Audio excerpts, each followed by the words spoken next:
Olá, pessoal. Sou a professora Fernanda Moura Vargas Dias, da Universidade Federal do Espírito Santo. E hoje é a terceira parte da nossa aula sobre a avaliação das características semiológicas da dor. Hoje a gente vai falar sobre duas características muito importantes, que é a qualidade e a intensidade da dor. O objetivo dessa aula, então, essa aula faz parte de um conjunto de aulas sobre a avaliação das 10 características da dor, mas essa aula em especial, ela tem o objetivo de falar sobre a avaliação da qualidade e intensidade da dor, compreender isso na perspectiva do outro e exercitar o nosso raciocínio clínico sobre a avaliação da intensidade e da qualidade da dor. Queria que vocês observassem, então, sempre trago, né, uma obra de arte, uma poesia, alguma coisa que nos traga subjetividade suficiente para entender a dor na perspectiva do outro. Queria que vocês observassem esse quadro, que é de Edvard Munch, O Grito, de 1893. Queria que vocês observassem que ele coloca a mão no rosto e tem uma face de como se estivesse desesperado, gritando. Essa cena, ela é descrita como ocorrida em Oslo mesmo, na Noruega, nas ruas da Noruega, e nos remete muito à dor alucinante das pessoas que têm enxaqueca e dores de cabeça, tá? Então, queria trazer essa imagem para que a gente comece a entrar nessa perspectiva da dor. E essa coloração alaranjada representaria, na visão, né, do pintor, o pôr do sol. E o desespero dessa pessoa, né, que chega ao fim do dia ainda com muita dor. Então, a primeira reflexão muito importante aqui, que eu queria dizer, é que na década de 80, existia um filme que chamava Sociedade dos Poetas Mortos, um filme também estrelado por Robin Williams, em que ele era um professor. Na verdade, ele era egresso de uma faculdade de literatura e ele volta como professor dessa faculdade e ele vê as coisas de forma diferente, né, de como ele aprendeu. Então, ele aprendeu de um jeito tradicional e ele trouxe uma nova perspectiva, uma nova visão do ensino de literatura. E ele fala nesse filme, tem uma frase famosa dele que é assim: não se mede uma poesia como se medem canos. O que ele queria dizer, na verdade, é que não se pode medir a subjetividade de uma poesia como se medem matematicamente os canos, né?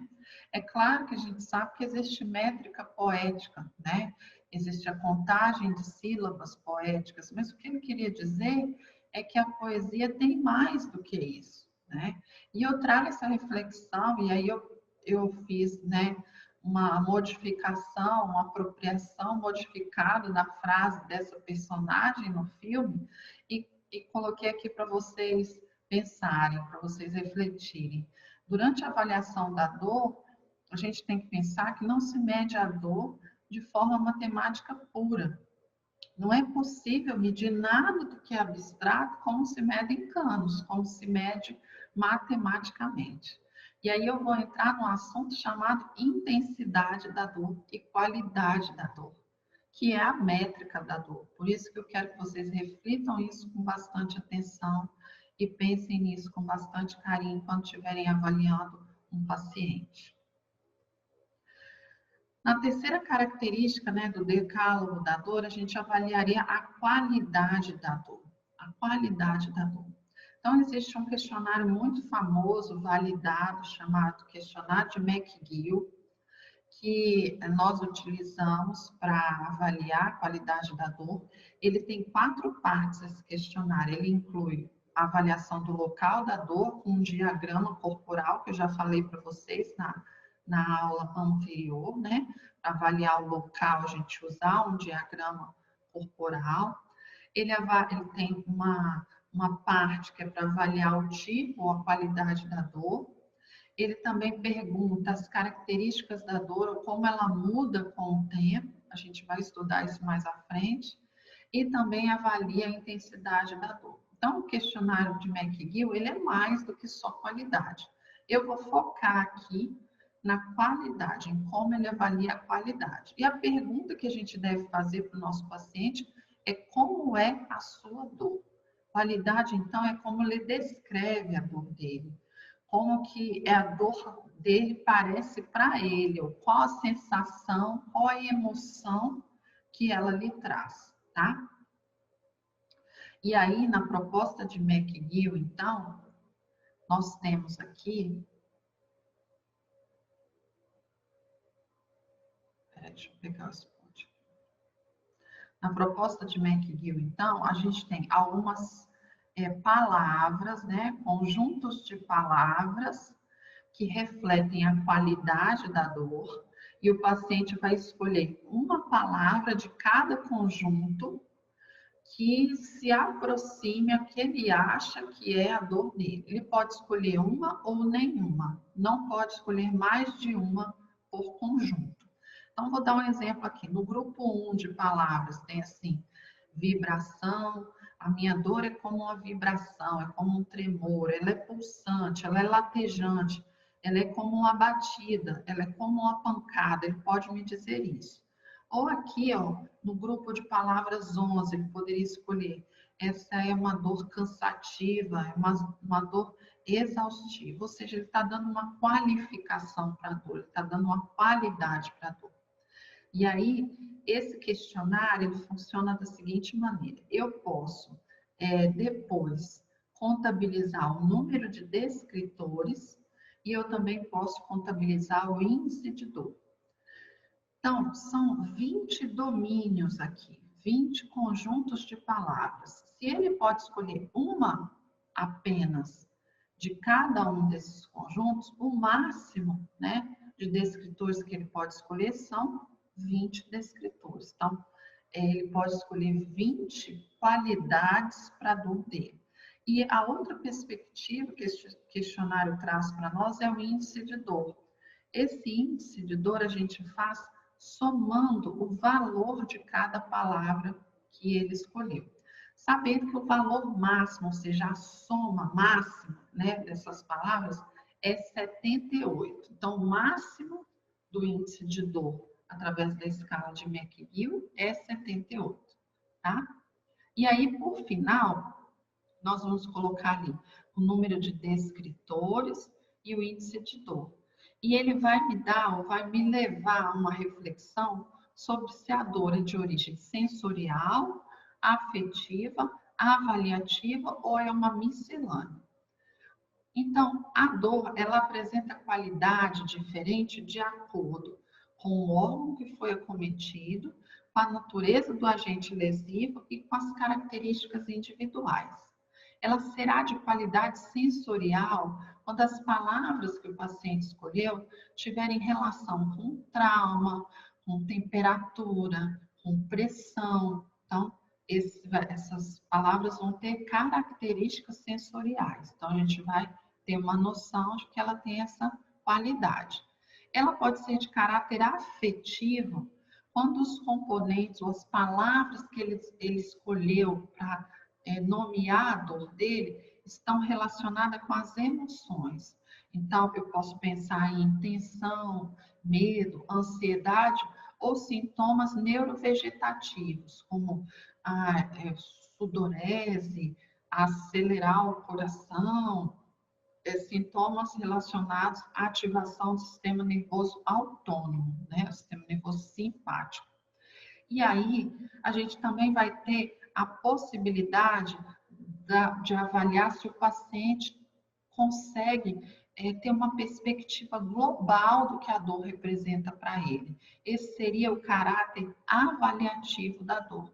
As palavras que o paciente escolheu, elas se referem a como ele acha que a dor afeta ele globalmente. E podem ter uma característica de miscelânea, quando ele escolhe palavras de grupos diferentes. Então, a gente não consegue definir a origem, né, da qualidade dessa dor dele, tá? Através das palavras que ele escolheu. Então, lembrar, aqui é importante que o score máximo da intensidade da dor é 78 e o máximo de palavras que ele pode escolher são 20. Lembra que a métrica é importante para guiar a nossa avaliação, mas a dor não é medida como canos, matematicamente.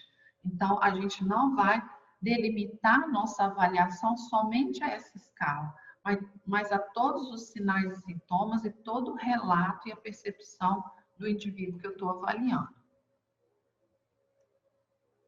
E aí a qualidade da dor serviria então para a gente avaliar, né, ou contribuiria para o raciocínio clínico de qual sistema está envolvido com essa dor. Essa dor será uma dor nociplástica, né, do tipo em que ela ocasiona alterações lá nas conexões cerebrais, o aprendizado.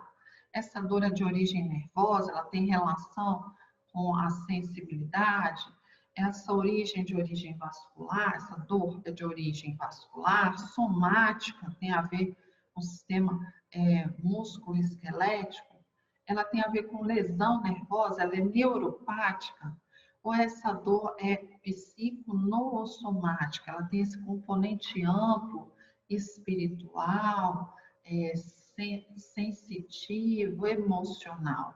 Então, a qualidade da dor pode nos ajudar a identificar qual a origem dos tecidos que estão provocando a dor, ou qual a origem psicológica, qual a origem espiritual dessa dor, tá?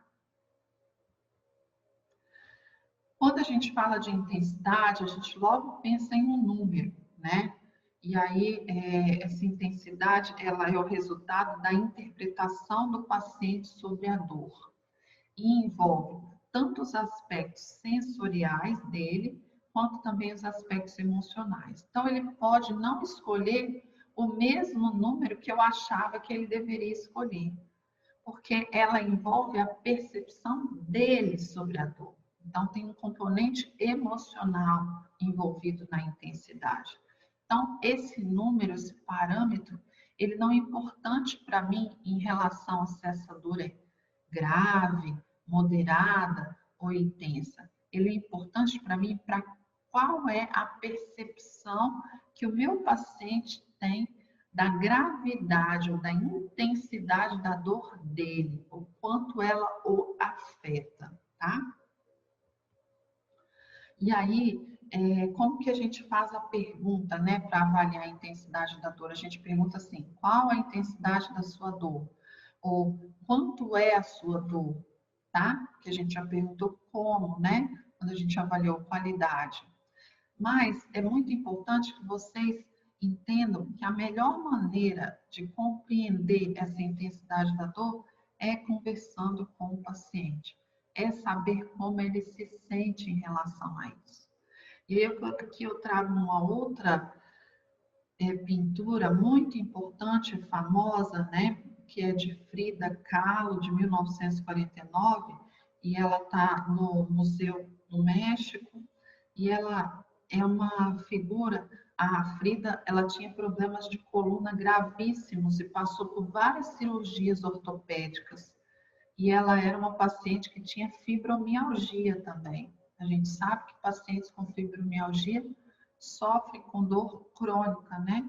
Com sensibilização central. Então, ela tinha dores gravíssimas, que provocavam limitações intensas na rotina dela, na vida. E ela expressou essa dor através das suas obras.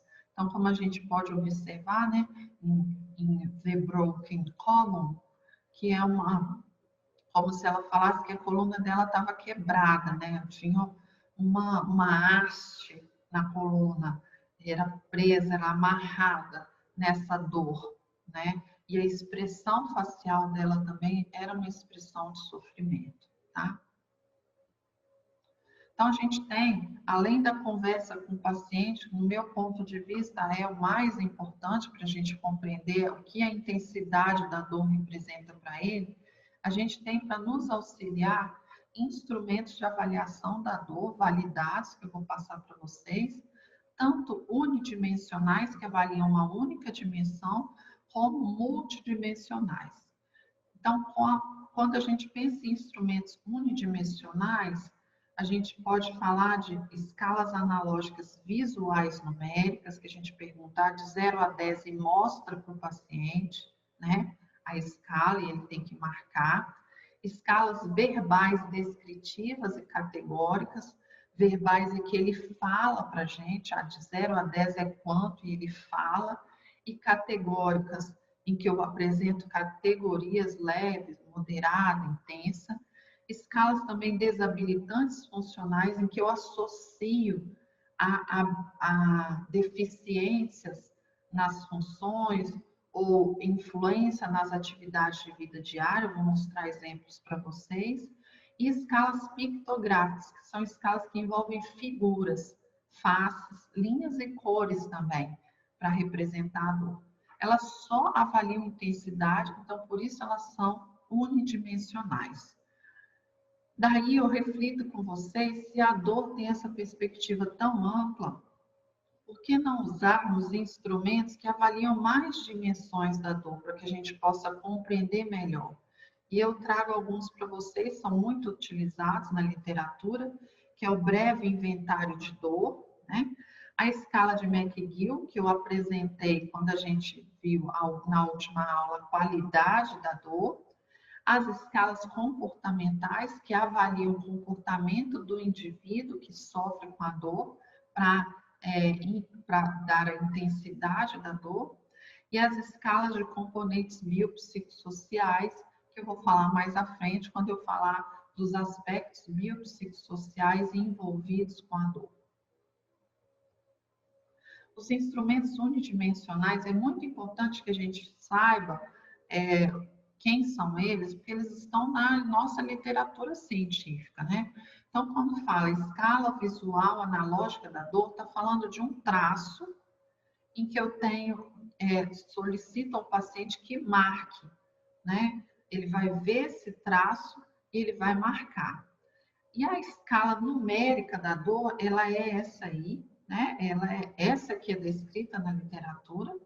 Muitas pessoas não sabem a diferença de escala visual analógica, escala numérica, escala verbal. Então, o que eu estou dizendo para vocês é que elas são diferentes. A escala visual é um traço.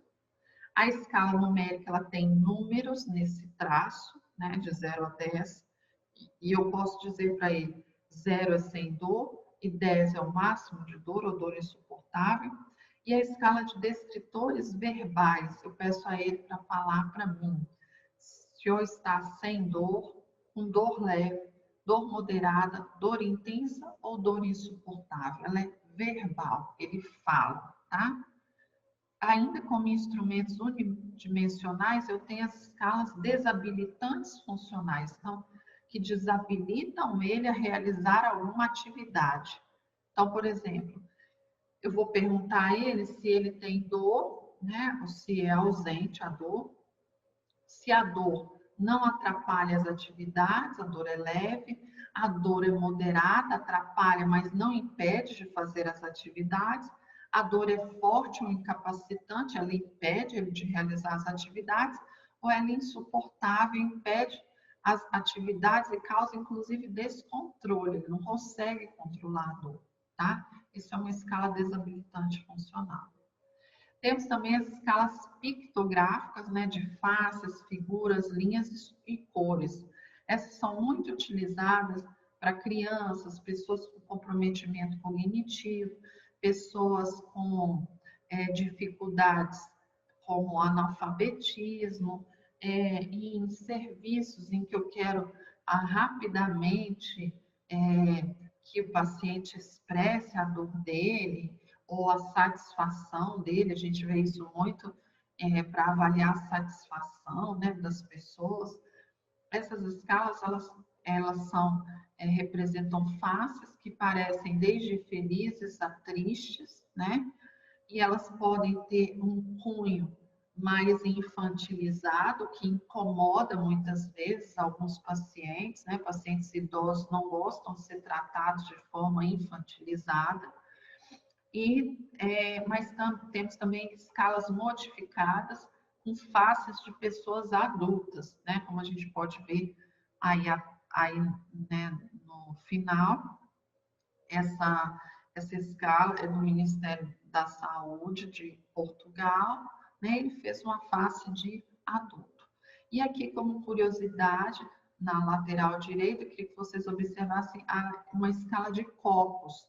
Então, quanto mais cheio o copo, maior a quantidade de dor. E aí eu queria fazer uma reflexão, nós estamos fazendo um raciocínio clínico, né? E eu comecei falando com vocês que a gente não mede dor como mede canos, matematicamente. Mas a gente está investigando esses valores para compreender melhor a dor do outro, para entender como para ele é difícil. E eu trago aqui um estudo para vocês, foi publicado em 2018, né? Perguntando, questionando qual a validade dessas escalas de mensuração de intensidade de dor, né? E se há alguma coisa que influencia nessas escalas. Então, esse artigo, ele traz para nós informações importantes e eu resumi para vocês, na verdade, duas coisas que me chamaram mais atenção. Primeiro é que a escala verbal, então, que o paciente fala, e a escala de faces, ela é mais influenciada por fatores como crenças sobre a dor e também por características pessoais, como a idade e o sexo. Então, escalas em que eu tenho que falar ou ver uma face são mais influenciadas por crenças dos pacientes e também por características pessoais. E a escala visual analógica, aquela, gente, que é só um traço, né? E a numérica, que é um traço com os números, elas são menos influenciadas.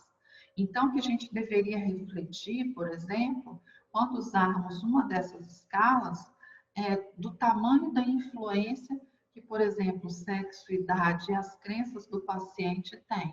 E talvez optar por escalas como a visual analógica e a numérica, que são menos influenciadas por esses fatores, tá bom? Queria trazer para vocês alguns instrumentos multidimensionais baseados no comportamento, e aqui é interessante observar essa escala, é uma escala de observação do comportamento, né, dos pacientes lactentes com dor. Ela é uma escala de dor pós-operatória utilizada em crianças, né, em bebezinhos, e aí a gente vai fazer a observação da quantidade de dor, ou quantificar a dor, não aqui pelo que o paciente relata, porque ele não fala, não tem condição de falar, mas pelo seu comportamento. Então, a gente usa, por exemplo,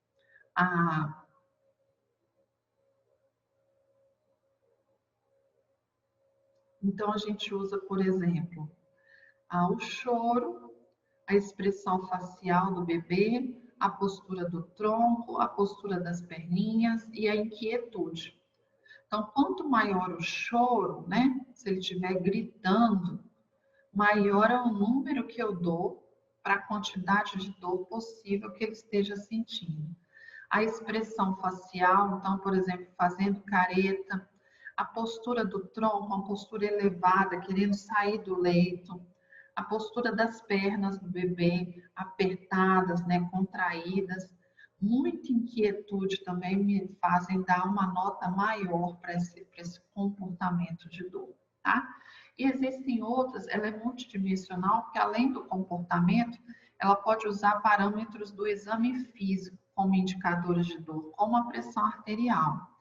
Então, a gente sabe que bebês, né, recém-nascidos, prematuros, lactentes, eles aumentam a pressão arterial conforme eles sentem dor. Então, vocês vão observar que uma pressão arterial aumentada do normal, né, do controle, ela pode ser considerado um dos índices, um dos parâmetros para eu avaliar que esse paciente está com dor, tá?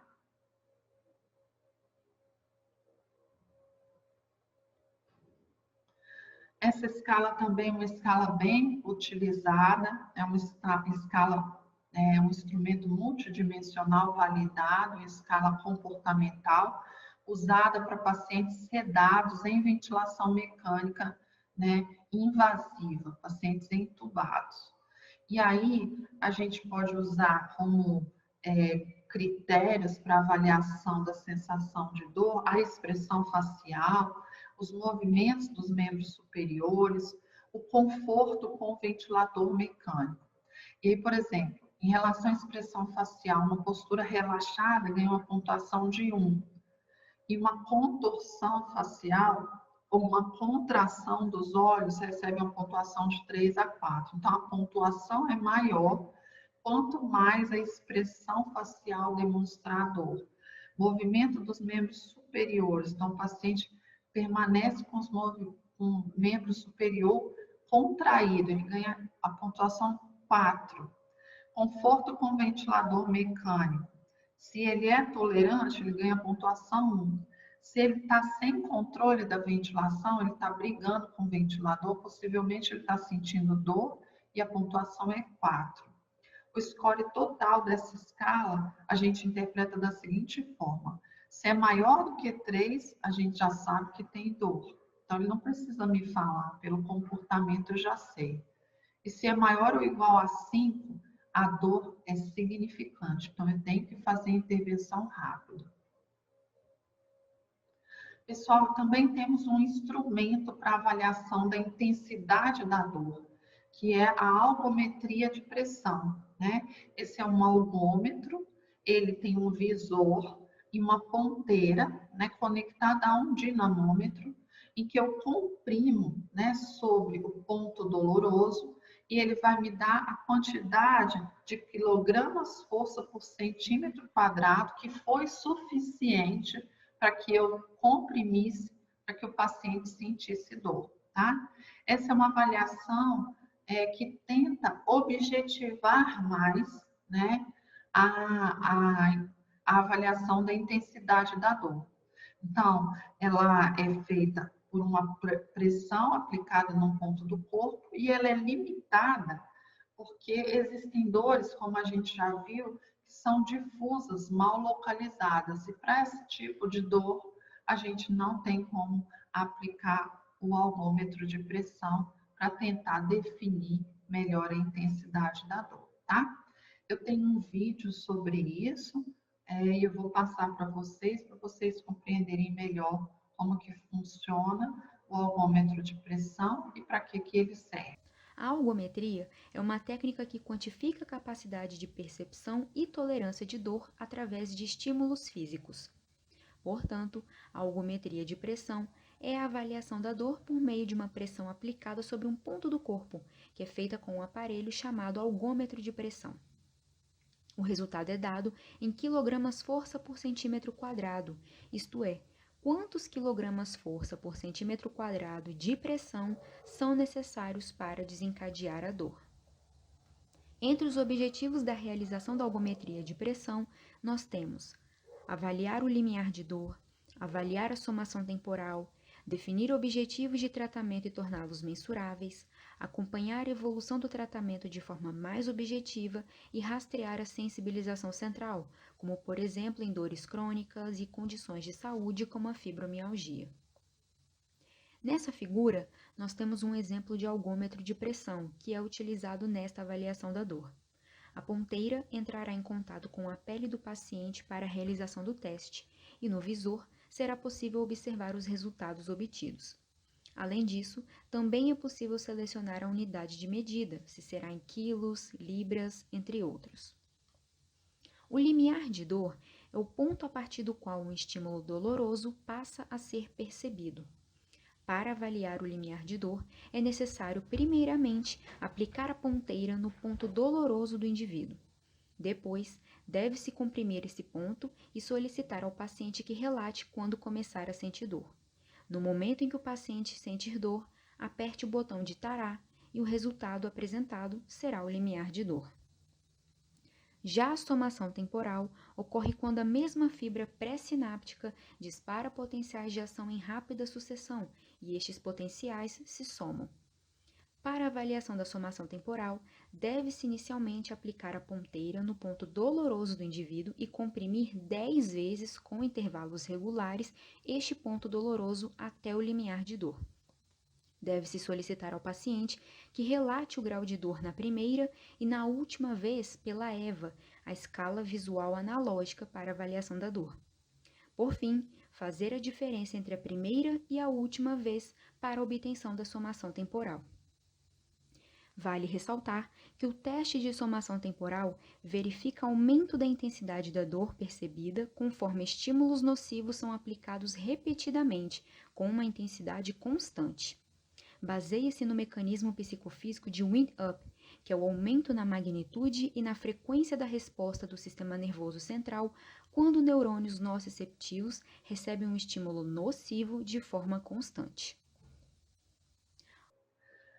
Eu espero que tenha sido útil para vocês esse conteúdo e se vocês gostaram, gostaria que vocês curtissem, compartilhassem nosso material também, seguissem as nossas mídias sociais, né? Deixassem seus comentários, falem para nós o que vocês querem que a gente fale, que a gente mostre, a gente está à disposição. Muito obrigada.